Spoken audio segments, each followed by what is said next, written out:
తెలుగు ప్రజలు జరుపుకునే అతిపెద్ద పండుగ మకర సంక్రాంతి.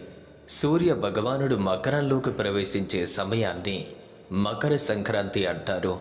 ఈ పండుగకు ఒక్కరోజు ముందు భోగి పండుగను జరుపుకుంటారు. భోగి నాడు పిల్లలు పెద్దలు తెల్లవారుజామునే లేచి ఇళ్ల ముందు భోగి మంటలు వెలిగిస్తారు.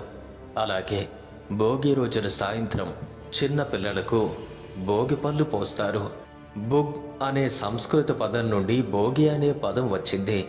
భోగి అంటే భోగభాగ్యాలను అనుభవించే రోజు అని అర్థం. పురాణాల ప్రకారం శ్రీ మహావిష్ణువుకు భోగి పండుగ అత్యంత ప్రీతిపాత్రమైనది. గోదాదేవి ధనుర్మాసంలో నెల రోజుల పాటు చేసిన వ్రతానికి మెచ్చి స్వయంగా శ్రీమన్నారాయణుడు శ్రీ రంగనాథుడై దివి నుంచి భూమికి దిగివచ్చిన రోజు ఆ జగజ్జనని జగన్నాయకుణ్ణి చేరి భోగా